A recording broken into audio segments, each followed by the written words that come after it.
Hello and welcome to TGC. This is Kathryn Safreed with a TGC News Update.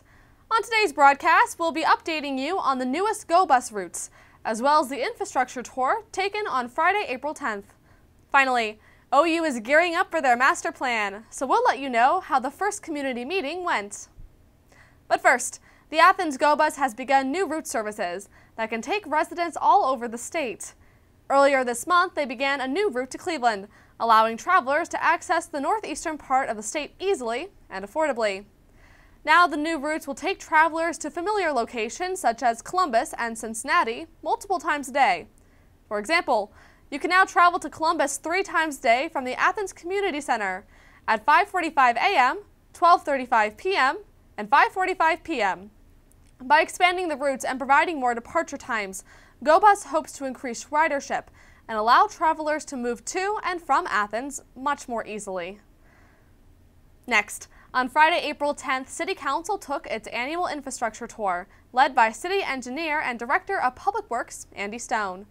The tour aims to familiarize Council with select aspects of the proposed 2015 Rehabilitation and Maintenance Plan, discuss infrastructure problems and solutions, and to view future project sites.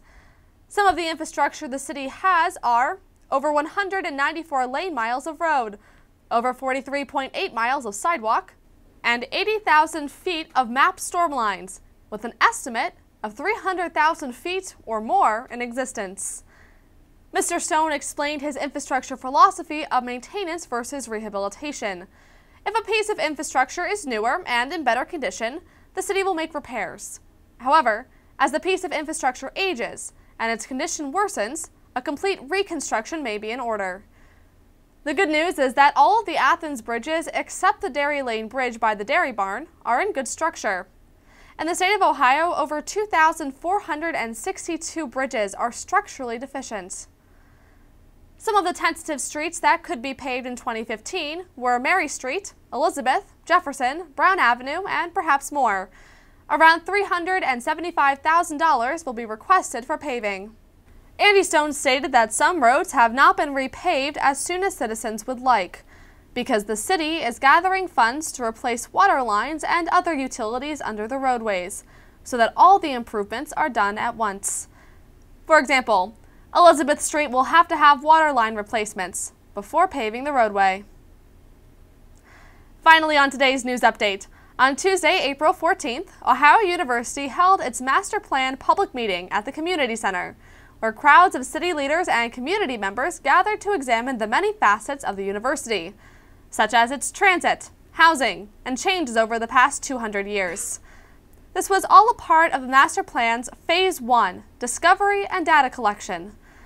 The university asked the community to give its thoughts by filling out sticky notes and placing them on tables marked with strengths and issues.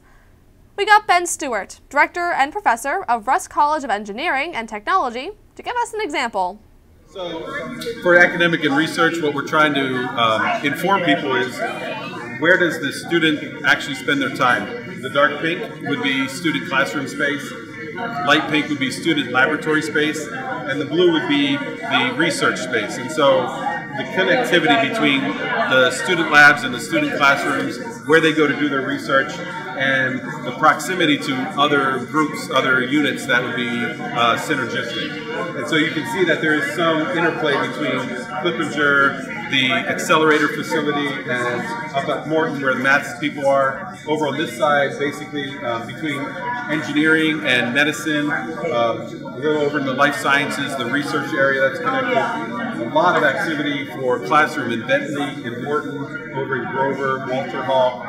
And the idea, the question is that we have in terms of partnerships or synergy or proximity, how do all of these spaces relate? How do we get a student from Morton to Stocker?